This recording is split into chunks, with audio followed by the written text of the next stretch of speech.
Hello, and welcome to the Bold Black Girls Podcast. I'm Aries. And I am Kim. Hello, Kimmy Kim. Right. I was like, I'm gonna get some masks with all these little nicknames I got going I on. But I know was like, you I don't really want do. I don't want nobody to know my name. Did you see? Okay, so this is the sweatshirt I was telling you about. Let me show you. For those who Yes. are not on the podcast, you can check us out on YouTube. But this is the one. It says the first, and then you see that little African black American. Oh, it says black. woman, Yeah. Of the Vice United President of the States. United States of America, and then it has Kamala Harris at the bottom. And of course, this is from Mess in a Bottle. Oh gosh. They She got is the. amazing. I need to just bring her on the podcast. I need to. I We gotta make really that contact because we love her yeah. shit and we always are repping her stuff. Anyway, Always. Like that's a go-to staple for me are her shirts. definitely. So yeah, repping I like it. the black Madam. women. Madam Kamala Harris, huh? Madam Yes, VP. Madam VP, MVP, the MVP. I like it. So yeah, it's been a really chill week. How about you? What you been up to? I love your hair. It's cute. I love it. Yeah, I decided to do something different. So go on the podcast for those who want to see it or YouTube. My week has actually been pretty chill too. Like I am really enjoying not doing anything. I got invited to a party and just declined. It was an ugly sweater party. And I was just like, it's not that important. I'm still confused at these parties, y'all. I love y'all, and I'm down for a good shindig. I have been a mover and a shaker out here in these streets. What am I missing? That we are I literally have about 4 people that I know with COVID, and like I just don't get why we are still not. I don't know. I don't know. I don't know. It's like you try not to judge, but then at the same Yeah. time, you're like, I mean, one of my homegirls had a birthday this week. When I tell you, I mean, turn up in the club. Hey, nobody with a mask on. What's happening? Where are y'all? Where are we in the same place? What are Well, we? What am I and I missing? think if you're gonna party, at least wear a mask at the minimum. Just wear a mask. I don't know. We're gonna get into it later, but I have my thoughts on some things. Today's episode is going to be our 20 lessons learned in 2020. As we Um, close out. that's going to be what we're going to talk about. But there was a couple things that happened this week that we got to talk about because it just was like so relevant. Yes. And I posted on our Instagram a video of Dr. Fauci. He was actually, and I think when people take it out of context, they're thinking like he was doing too much, but it was like he was talking with, and I want to say, was it the Urban League? I think it was the folks from the Urban League or the NAACP, one of those black groups. But I had seen the full interview because actually the president of Howard University was also on this call. It was a Zoom call, Dr. Fauci, and they really were just asking him questions because they were telling him about, the concerns that Blacks and African Americans, whatever you want to call yourself, have with regards to the vaccine and how we have a lack of trust with government. And it's not so much that we don't trust the science per se, but it's just that if we look at history and things that have happened, just say that, and just all these different things that have happened to Black people as it pertains to different medical, things and experiments that they've done on us. Correct. We're not eager to jump out there and just get the vaccine. So Dr. Fauci was going through some explaining of, he understands that. I actually like the way that he kind of carried himself in this interview, but I've heard so many different. If you go on Twitter, it's just it's all over, all over. Yeah. And he will say, he basically was saying that what he would say to people that say they are concerned is that, he understands that this is not a government thing. This is literally science. There is boards of people that have to prove these things, and the fact that it was quick does not mean that it's less effective because we have advancements in technology, and science, right? So it's not going to take as long as it would take for like the chickenpox, years ago. Vaccine, all that. Okay, so that all makes sense.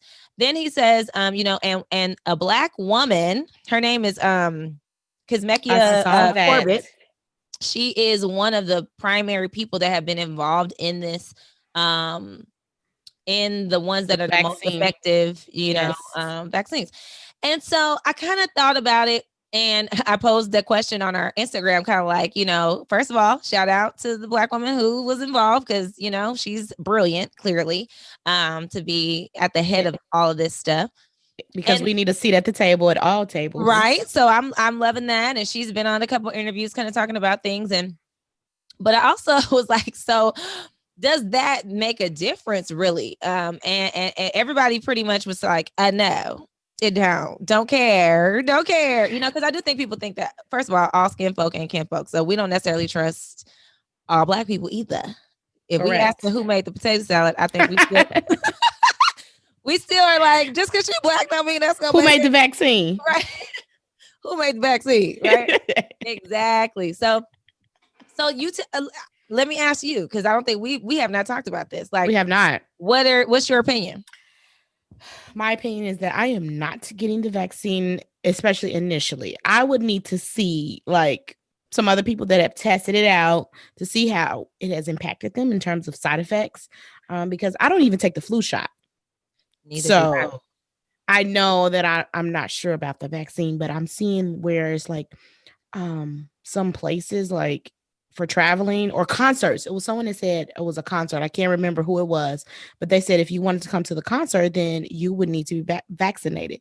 And I was like, well, I guess I won't be going to that concert. Yeah, I think that was Live Nation. One of their kind of one of their requirements of coming into the facilities or whatever is that like either you had to get vaccinated or tested. It was something with both of those, I think, in there. But yeah, I'm like, so here's the thing.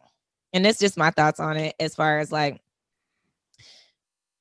the whole reason why they were saying that I guess you have to have like 70% of the population have to get vaccinated in order for it to be like, really get us back to normalcy, I guess.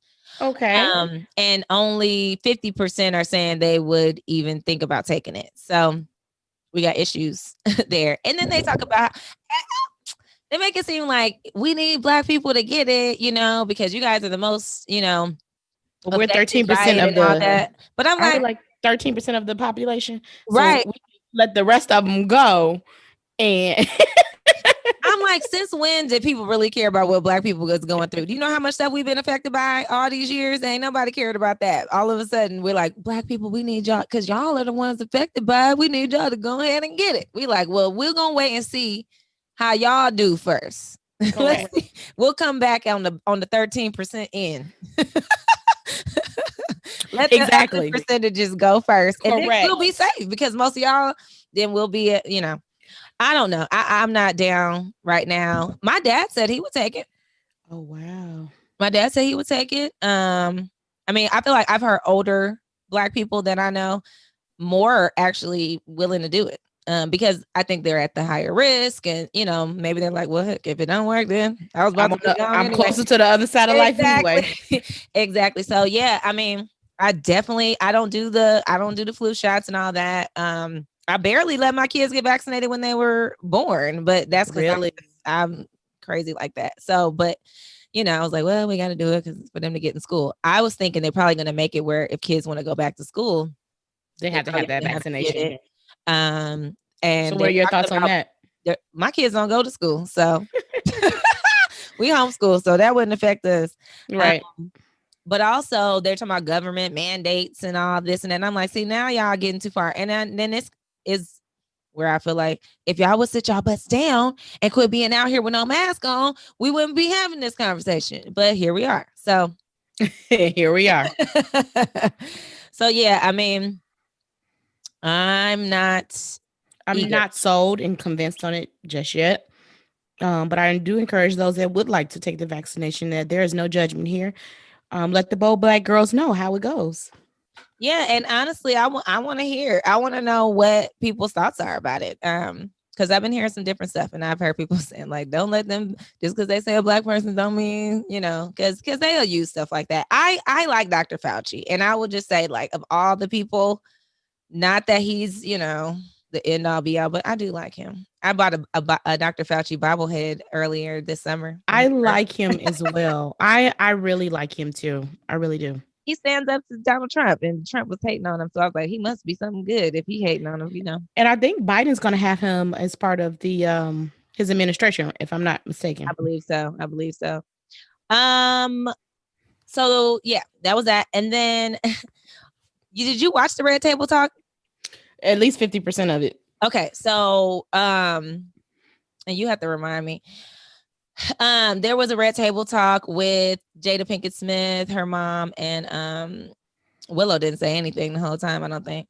And Olivia Jade, who is what's her mama's real name? I don't know her real name, but Aunt Becky from Full House. That's all I know is Aunt Becky from Full House. From that scandal where the parents were paying for their kids to get into the colleges and stuff. And so her daughter was serving time. Yeah, they're in jail. So for 90 days. Becky's in jail, and the dad, who and the husband. Yeah, I didn't even know that he was a that's who her husband was. Once I looked it up, I don't remember these people's name, y'all. Sorry, but anyway, it don't matter. But either way, they're in jail for like 2 months or something like that.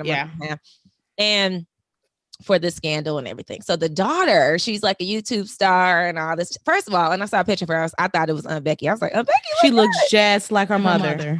She's cute though. Cute little girl. But she wanted to come onto the Red Table. She asked to come on the Red Table to kind of clear her name and kind of, I guess, apologize about what happened with her and her family and all this. So Gammy is I love Gammy. Gammy, and I didn't even know she has a podcast. I'm gonna have to check her out. Gammy is Jada's mom, and I didn't know if I'm like, is this real or not? I felt like she was being real with it. She was like, she didn't want her to come on there. She's like, I don't feel like she should come on. Like, we should let her come on here because that's like the epitome of white privilege. That was her whole, And matter of fact, let me see if I can read her little statement, because her and Jada, she said she fought tooth and nail, did not want that girl to come on there because she felt like it was just another act of her being able to, why should she be able to come on here and clear her name and all that kind of stuff. Hold on, I'm about to find it. And I don't know why she thought that coming on the Red Table Talk, like, what would that prove? I think it was, the Red Table kind of is where people go to clear their name, I guess you're right. And then it's like, they have a diverse audience. And it's just another way to be like, well, I don't want to, let me see what she says. So let me see what Gammy said. She was not, she was not for it.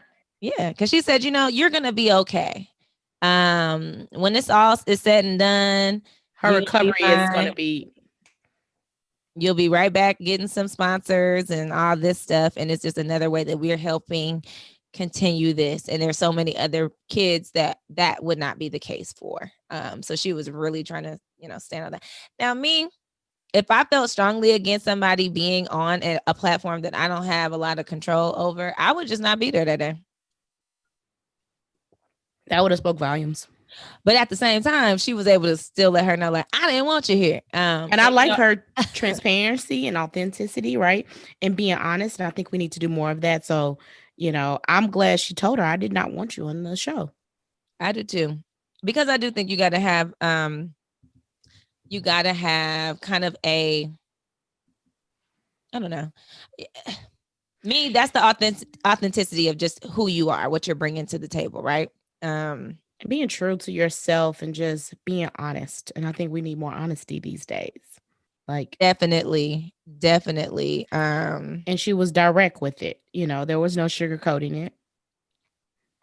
No sugarcoating. She let her know, like, I'm one of the ones, that did not want you. So I just like when I see things like that, not because of her being mean to this girl, but also at the same time, it's like, she educated her, on a lot of things, because she made it seem like, I didn't know, I was ignorant, I was this and that. And it's like, yeah, I know. And and you're young and those things are going to happen. But, let me just let you know, a lot of times there's a lot of young people who will not get the chance to redeem themselves. And so Correct.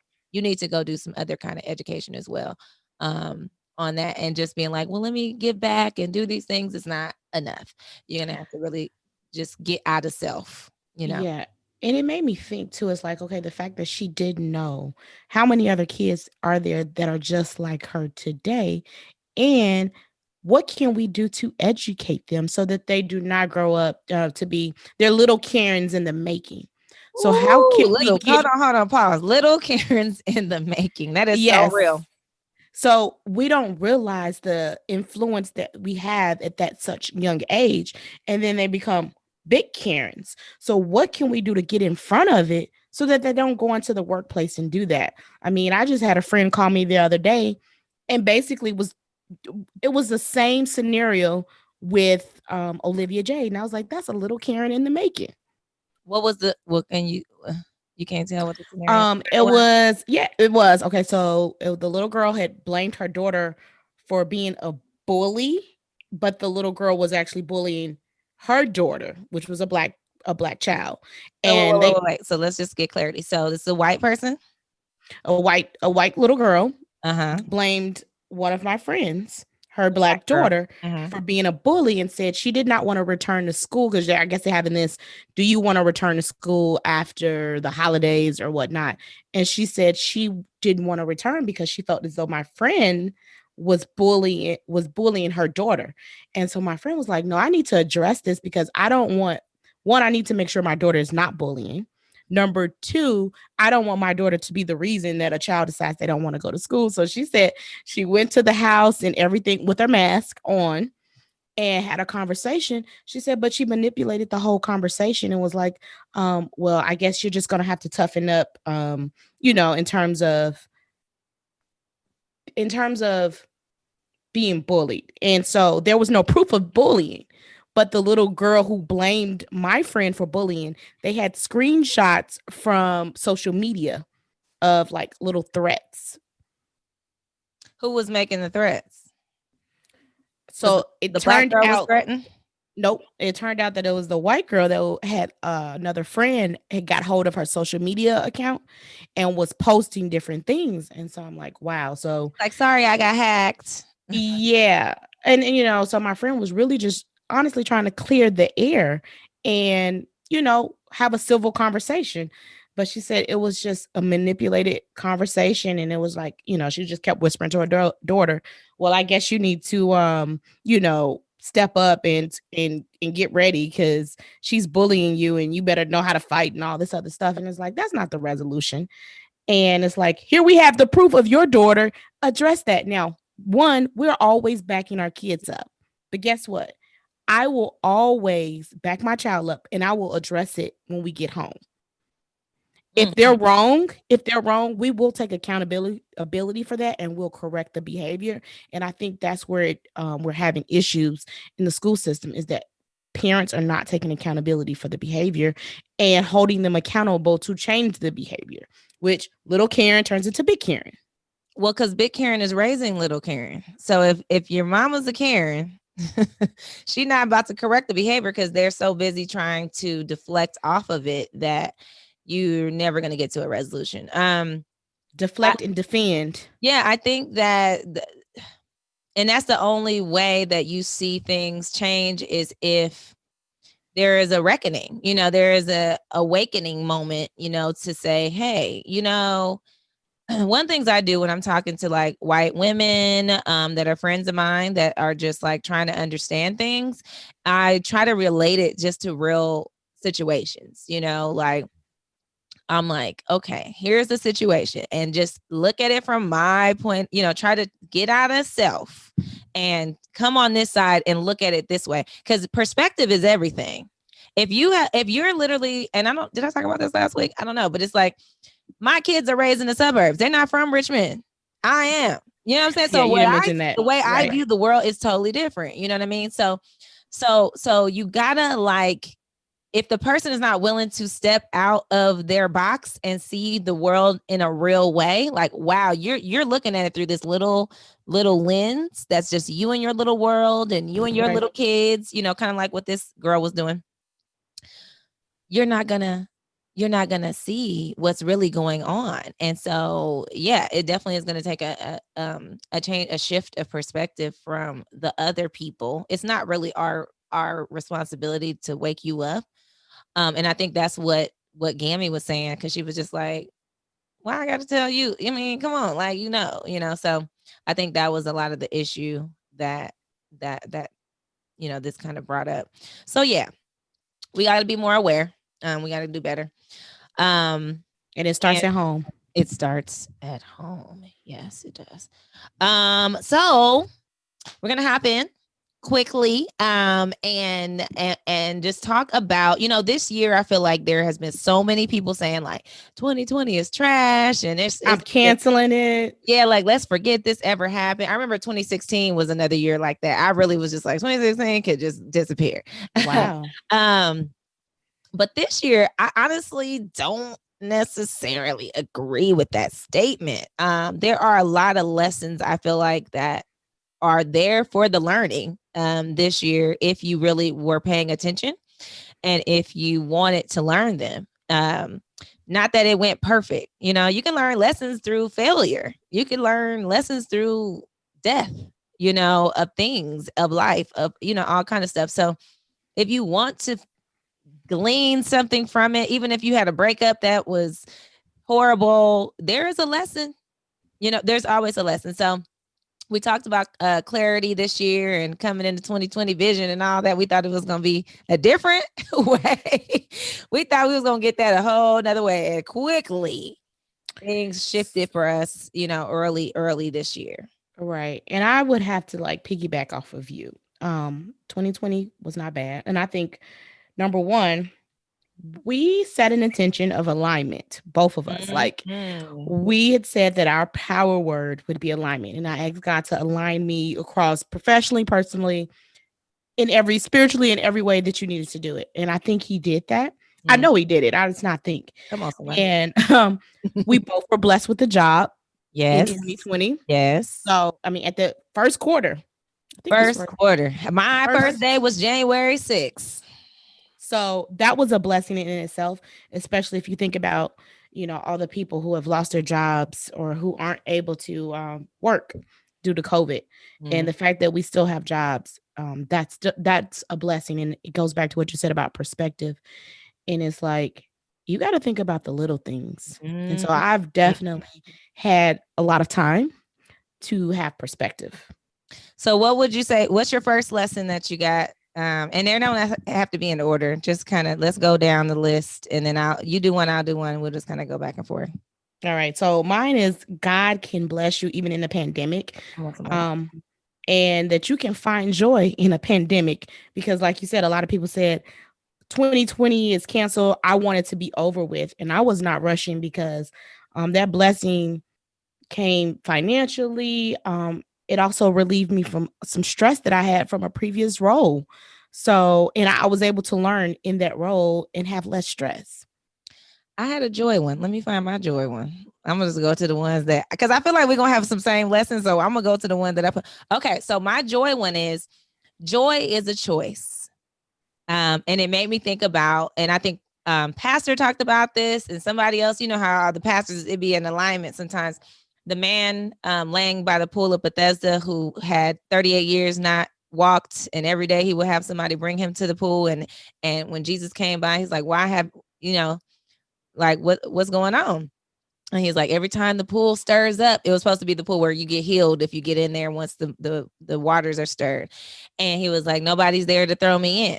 And Jesus said, do you want to be made whole? And like this year, that was a different revelation to me. About like, I'm like, what you think? He's been laying there for 38 years and he can't walk. Why would he not want to be help? But there are people who want to be victims. You can stay in your state if you want to, and so joy is a choice. And that is the lesson for me, was because I'm like, yes, I could complain about a lot this year. I think we all can complain about a lot. Just like literally, I'm homeschooling my kids. I mean, come on. Correct. Life is just not the same.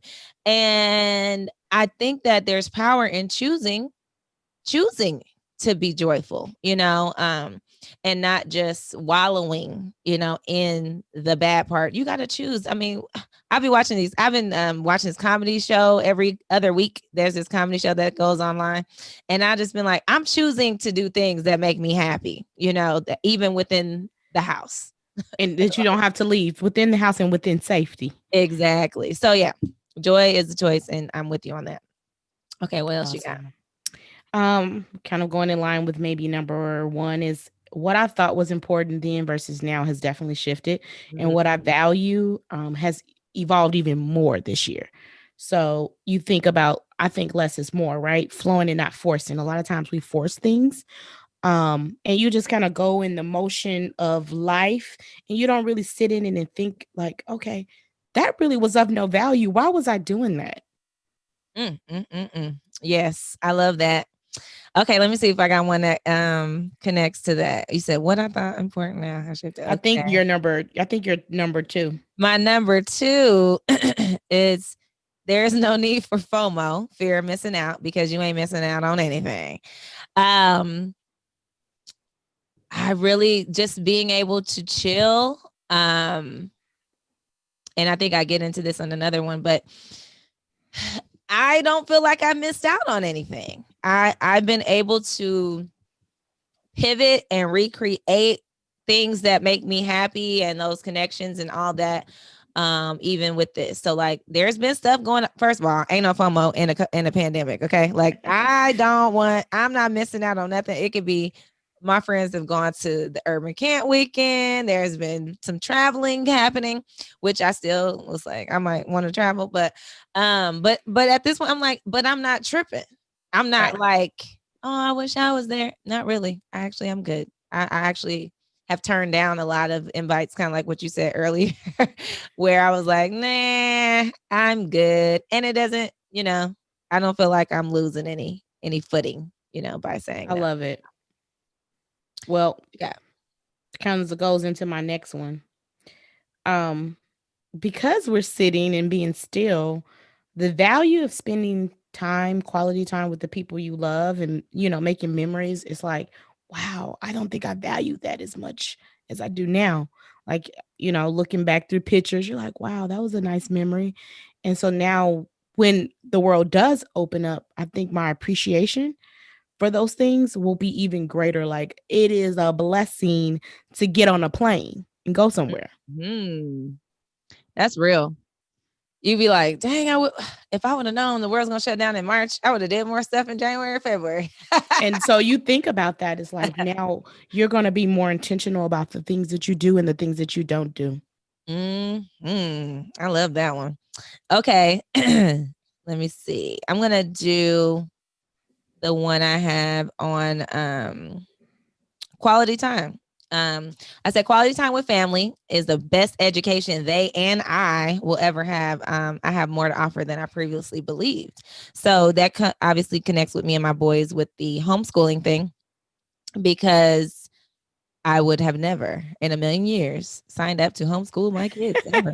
I've met homeschool moms over the years and I was like, girl, you crazy. God bless you. But that And ain't look me. what he did. And look, I mean, and I feel like I have learned more about my children than I ever could have throughout multiple years if we were doing life the same. So like, I've gotten deeper study of who my children are and what my role is going to be in their life and what it is in their life, how I can help them, how I can be a better guide to them throughout their time.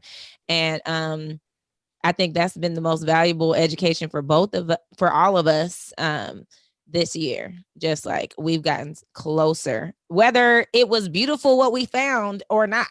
Right? There's I some stuff love I'm it. like, we need to work on. We need some more help here, or whatever. Yes. But that's valuable to me. So yeah. And I'm sure they've learned a lot about you as well. So it's Mhm. both ways. Yep, exactly. Okay, so let's see. I think one of the other things, so we talk about spending time with family, but it's equally as important as a Black woman going through a lot, right? What we go through with our families and at work. One of the things that I've appreciated is my rest and solitude. And I feel like this time I've been able to connect more just with God and like in nature. Mm. And kind of going back to what I said earlier, I didn't realize I was in captivity to activity. Captivity to activity. Come on, somebody. That always on the go. Mm. So just now it's like, oh, you know what? Every day I would get up and go for a 3 mile walk. Then I finally got a bike. I started bike riding and I would ride my bike to the pond and just sit there and just having that solitude. I didn't realize how much I needed it. Girl, that was a blessing to me. It's getting too cold. I can't be out there Me either. in my backyard like I was doing earlier this year. I had a whole bird family that was coming to visit, and I didn't even know blue jays and cardinals, like bird. I'm like, Wow. I would have never seen y'all back See, here. you see I how you were never paying even attention to nature? I wasn't even knowing. And I really do believe that and I'll connect it to one of mine is I my relationship with God, I said my relationship with God is the most valuable investment I could ever make. Once I started focusing on our relationship, everything else became easier. And I do believe in that connection with God and nature because I was sitting out there and I would sit in the back and I'd be like, just looking, and I would see these little things and I'm like, they got little stories connected to the birds. I'm like, look, he came and he tried to come on his thing. He was like, nah. So like, it's just little things like that. But I'm gonna tell you that like, we always talk about how we've been doing we do the devotionals every day and all that kind of stuff. But like Yes. I really started trying to get deeper into me and God's relationship, as far as being vulnerable with him, which first came from being vulnerable with myself about myself. We talked about Mike Tyson on here one time and how he was saying how he sees what he is. He's like, I know the monster, that's in here. I see all this stuff. And that's the first step is saying, I see me.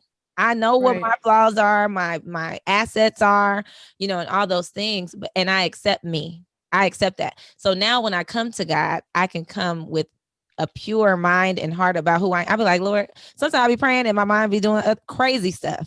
Stuff that I'm Right. supposed to be thinking while I'm praying. And then I'll be like, see how I'll be talking to God, I'll be like, see how my mind is all over the place. I mean, I need help. Yes. Okay. So like I can be way more vulnerable with him because I'm like, hey, we're friends now. Like I Yes. could talk to you like I would talk to anybody. So yeah, I'm with you on that one. It For sure. really has. I mean, and I started like journaling even more consistently. I had a ritual and a routine. Mm-hmm. Every day I had a ritual. Every weekend was a ritual. 5 Mile Sunday. Um, just yeah, that connection. I feel more connected. Yeah, I definitely, and it comes and it's less religion, right? We couldn't go to church.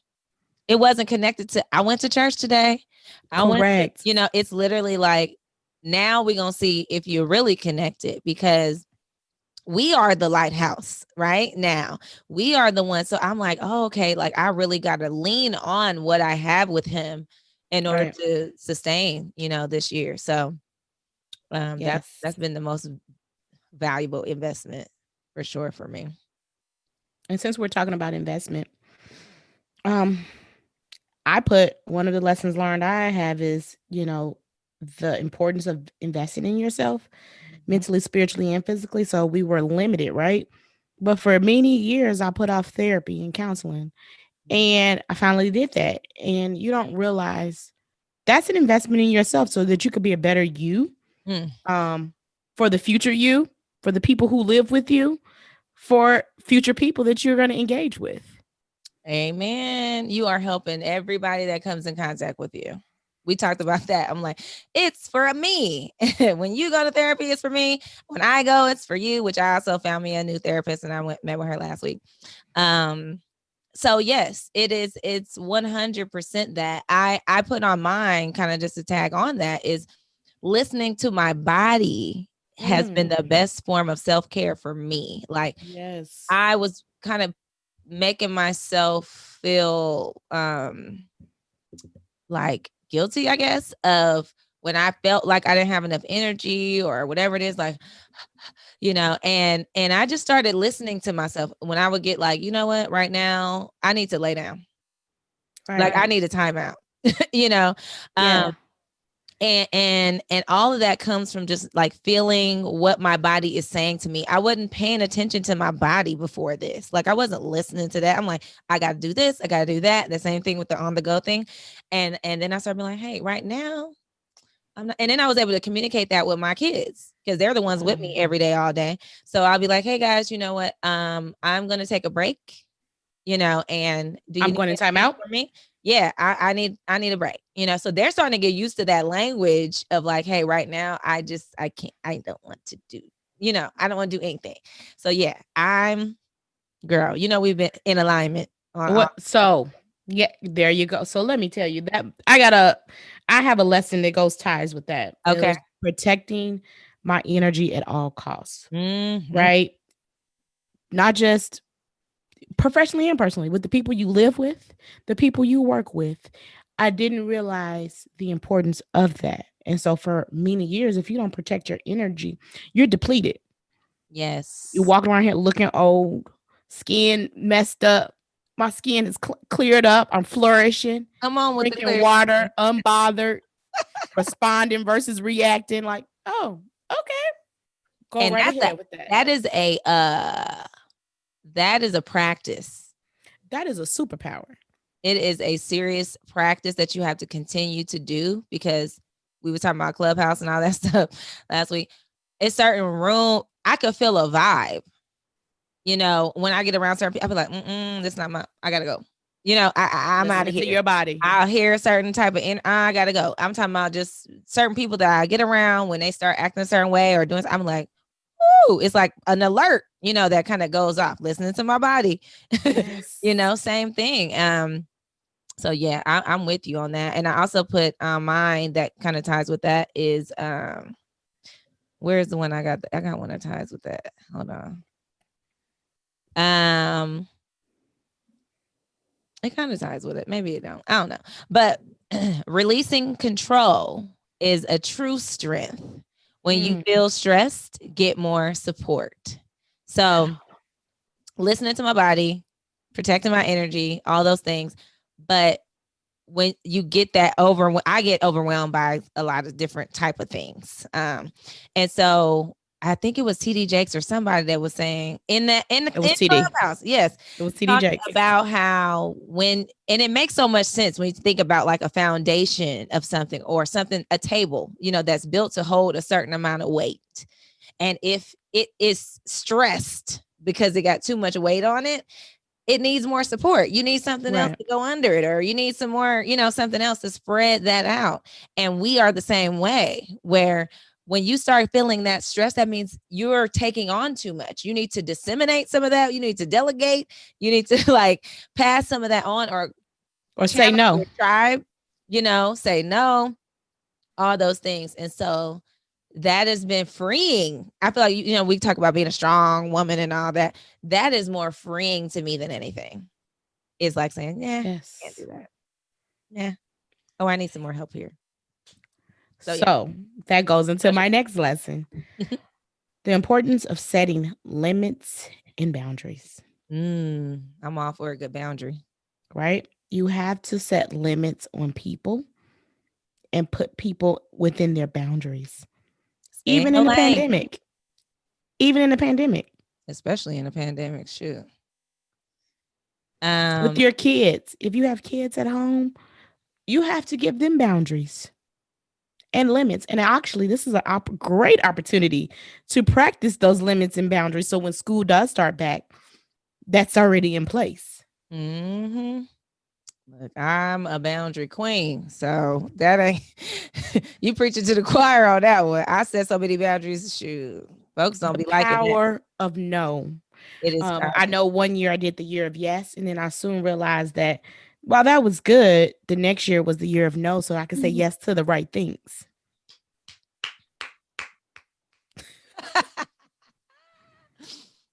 You might have to say no to the wrong person so you can say yes to the right one. Come on, somebody. Yes, Lord. Hold on, let me make sure. I think we only got 2 left. Let me see.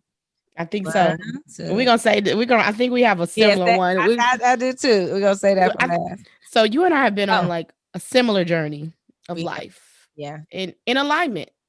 That's why I say when you have the right people in your life, that's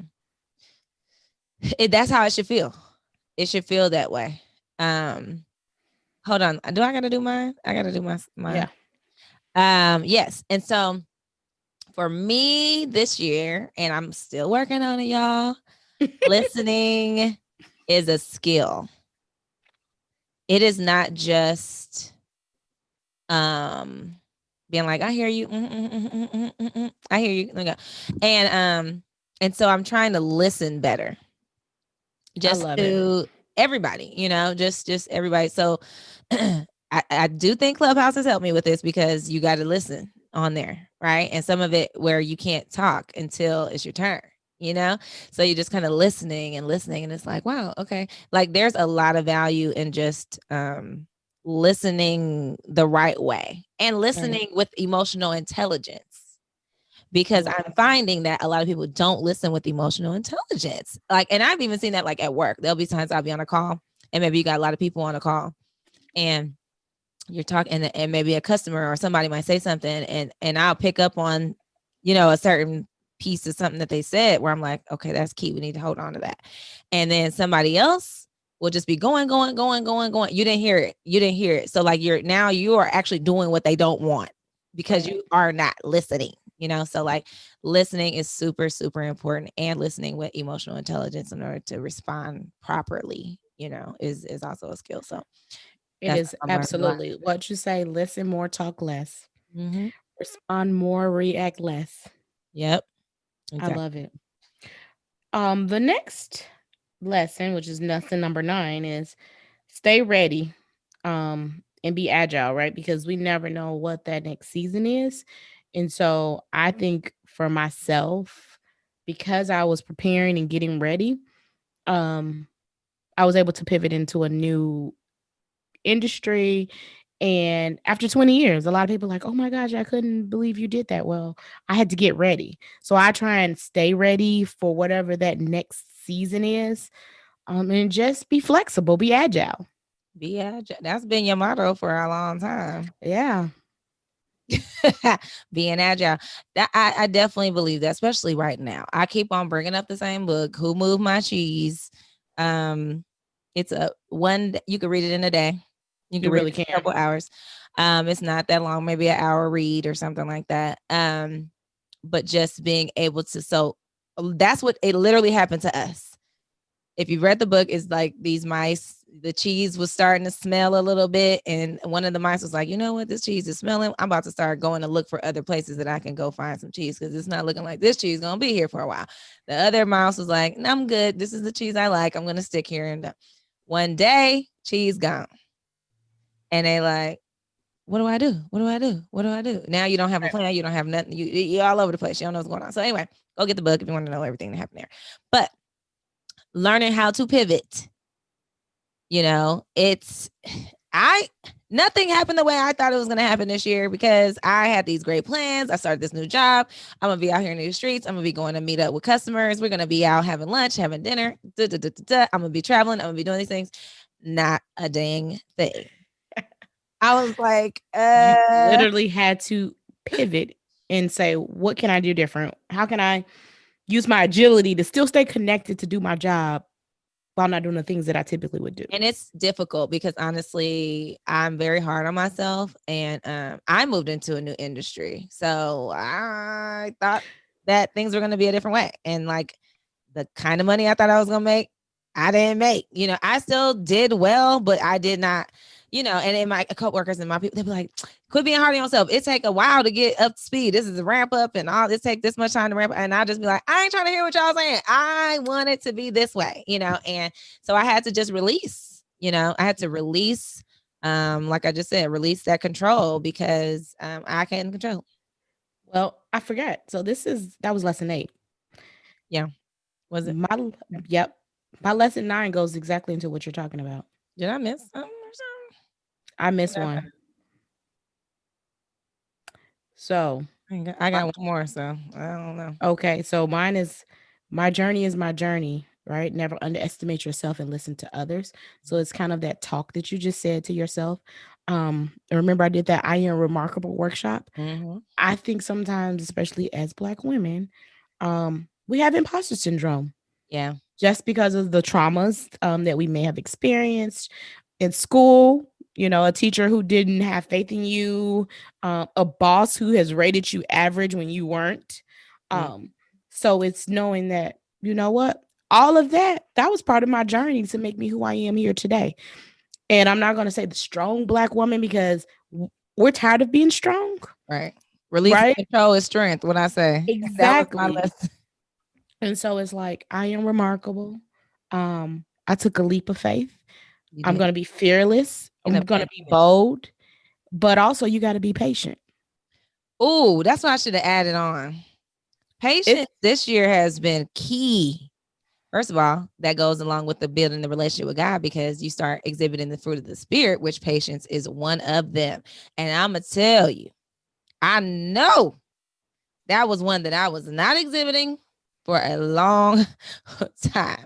I'm just now starting to see my own fruit in that area, especially with my kids. You know, it's that's where I usually don't have the patience at. And I've right. had to really jump in there because of how now I've learned them. That don't work. All that rah stuff don't work.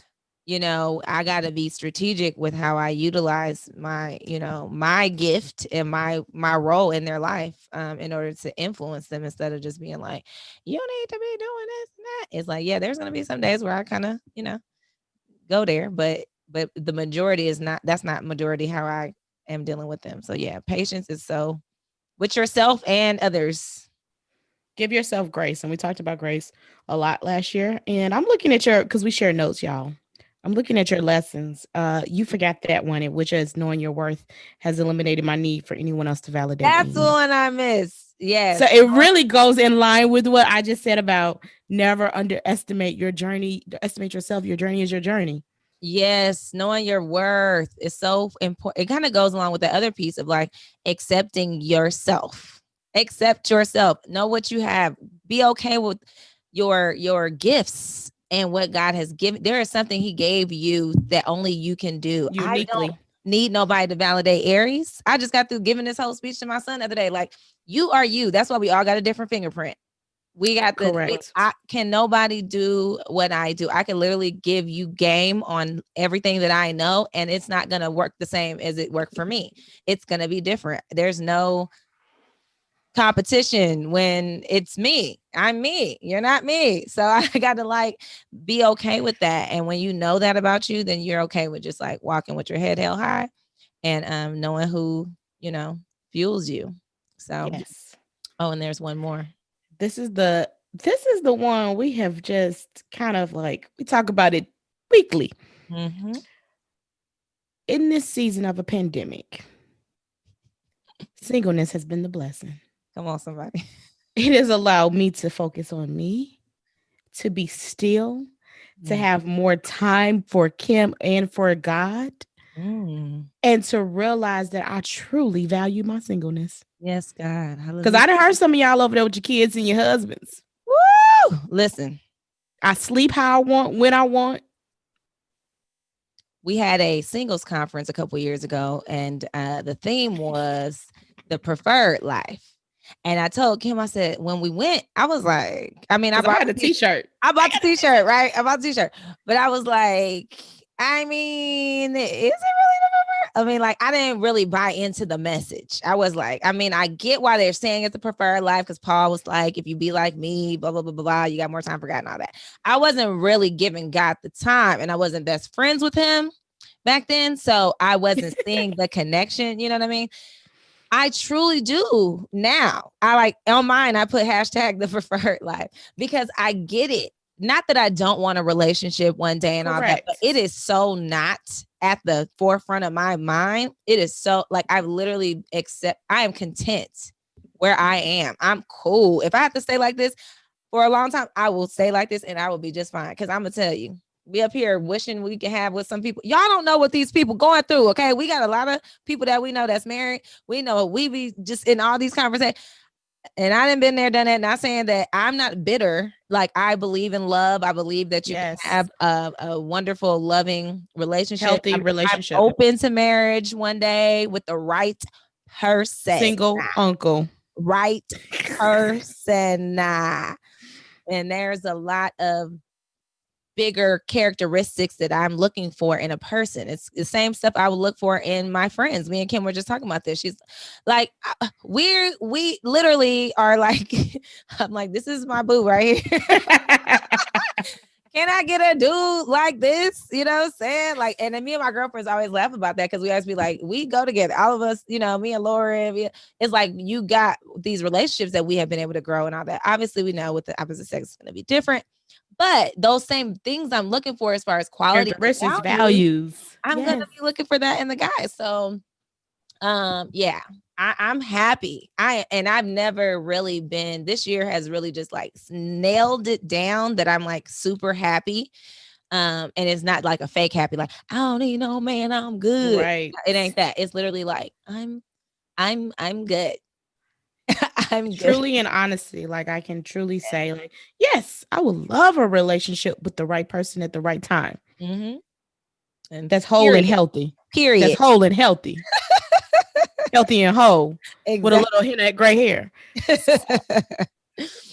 No, but yeah, and I think that that alignment is it's so crazy because that word came up. We were talking to somebody who we're gonna have on the podcast next year, and it's like that. It just keeps on, you know, reappearing. Yeah, reappearing. So yeah, we are there.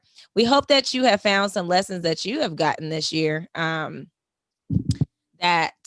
you know, and if you haven't really done the exercise, I would say to do it, just kind of sitting and writing down, go month by month. Like, what happened this month? Even if it was something horrible, and just be like, what did I learn? What can I get out of that? Even if it's something that sucked, you know, I got laid off, I got this, you know, whatever all those things are. Cause look, y'all, last year was my pandemic. Y'all wasn't going through it with me last year. I was by myself. I had no job. I mean, it was a lot, you know, going on. And so this prepared you for the actual pandemic. It prepared me for it. Yeah. So it's like we all have our cycles of things, you know, that happen. And so you got to be able to, I know it wasn't me. You know, it was really about me growing my relationship with God and him taking over for me. Just like what Pastor said today. It's like he was holding my burdens for me last year. That's why people say, I didn't even know you didn't have a job. I didn't even know you was looking like you was living your best life. That was God. That wasn't me. All him. That was nothing to do with me. Because y'all didn't see the other years prior when I was super failing at that. Y'all would have been like, she looked like she ain't got no job if y'all saw me a couple years before. So it's all a process, and everybody has their own journey that they're going through. So just start taking some evaluations of that and seeing where could you find lessons. They might not be looking like lessons right now, but if you take some account of, you know, some accounts of that, maybe later on you'd be like, oh, that actually was a blessing. I'm glad that happened because now I'm open to do this and that, you know, or whatever. Yeah. So write your top 10, top 12. I mean, those are our individual lessons. I mean, even as a podcast, we had some lessons learned. We want to go with our bonus 5. Sure. We can just call them off. So I think we've learned just in our experience that you are the average of the 5 people you spend the most time with. Yes. People we say brought that on the podcast. Yep. Friends that we've built relationship with throughout networking. This time. Yes. And because we have built those relationships prior to, we were able to bring them in to, you know, give their nuggets, and it's been blessing us, right? Everything we do when we bring people on here, they blessing us before y'all get it. You know, it's people that have already touched our lives in different ways. So, which goes to one of your lessons earlier, networking is not limited to in-person relationships. You've been clubhousing it up. Yes, because you got to continue to grow connections. And that's what helps with this, right? It's helping me to have a community, a network, a tribe of people that I'm not by myself. Even though I'm at home by myself, I'm not by myself, you know, because there's other ways to build relationships outside of just face to face. Correct. You want to go out with the next one? Consistency is key. That was yours, I think. We've been sticking to our our weekly schedule, even when it's time to be like, girl, I'm tired, I don't feel like it, and I do believe that those things are going to pay off, over time, because it's really for us just to stick to something, right? Sometimes it's just like just sticking to something and having a commitment to something is valuable, which kind of leads me into kind of the small beginnings create a strong foundation. That came to me this morning because I was thinking about us, and I'm like, it would be so easy to compare our stuff to other people's stuff and be like, this is, this podcast is over here, they doing this, and then we over here. That's okay, because we got just enough people that are listening to us that are actually seeing life change through what we're doing, and there is a lane for us. And if God decides he wants to grow it, he's going to grow it. If he doesn't, then that's okay. We are doing what we're supposed to be doing. So I'm like super confident in what he's put in our hearts for this podcast. So that for me was like a big a lesson. Which is going in alignment with be patient, right? Yes. If we didn't have patience, we would get weary and start comparing. And we know that comparison is a thief of joy. And one of the fruit of the spirits is joy. And we're walking in joy. Come on, you better preach, sister. Come on with that word. But yes, that's true. And then the last one is intentionality is important. We have to be very intentional in this podcast and what we're doing. Yes, our goal in this podcast is to curate content, a space for Black women specifically, and those who support Black women, who love Black women, who want to be allies for Black women. Ultimately, it is for us, though, because I really feel like, but when we created this, people weren't talking about, trying to be allies for us. Everybody had to share it. It was people of color and women of color, and now they got the BIPOC, Black people of color, Black women specifically. We felt needed a space just to kind of let our hair down and talk about our issues and things that we are, seeing and dealing with. And obviously, it's our perspective, but bringing these people on to really just kind of open our minds of things that we should be thinking about and doing and helping be better and personal growth and all these things. So that is the intentionality that we're coming from when we are on this podcast. It ain't just to be like Aries and Kim, That's why we do Black Girl of the Month. That's why we're trying to, just shine a light on these people to say, hey, we're here to Black amplify. Women. Yes, we're just here to amplify you and just be in the cheerleading section of of your life. So I'm loving this. This is our last episode for the season. We're going to take a little break in the year. Yeah, we're going to take a little break. We'll be back in January with some stuff that's going to be awesome. We already got the first 2 episodes ready, but y'all, so it's coming with a vengeance. And it will be some changes you guys are going to see. We're going to try to get our life together because we that's another growth. We're going to get consistent. We're consistent. We're going to get concise. Concise and succinct. Exactly. So did we have a call to action? So I would say the call to action is as you close out the year, take time to rest during the remainder of the season, right? We're always rushing and trying to get all these gifts for everyone. I think the gift and the blessing this year is life. I ain't even thought about gifts yet, girl. I gotta get right. And then just use that time to reflect and outline your lessons learned. Yeah, let's get ready. I think we've learned that it don't matter when the clock strikes 12 on December 31st, if things are going to be, different and all that. Let's just start preparing. Because it could be any time. What if it's December 25th? What if it don't matter. We already know now we're still going to be in a pandemic on January 1st. Okay. So let's just start preparing for what we want to manifest in our lives. I love it. Going into the new year. We're big on that. And we're going to bring some content to you, kicking off the first of the year on how to do that. And we're looking forward to it. So hit us up. Make sure you rate and review the podcast. We still need that. We love that. Yes. Go follow us on YouTube. We are trying to build our followers up there. And hit us up. I hope you have a happy holiday, a Merry Christmas, whatever you celebrate. Enjoy your family. Stay healthy. Yes, right? I'm taking the last 2 weeks off of the year. I will be chilling and resting. I'm gonna do all the stuff that Kim said. And we usually work on finding our word of the year. So I'm also trying to figure out what is my word for the year that's gonna remind me of what I want to manifest for the year. Exactly. All right, y'all. Well, we love you. We wish you well, and we hope you have a bold week and a bold holiday and a bold new year. We'll see y'all next year. Peace.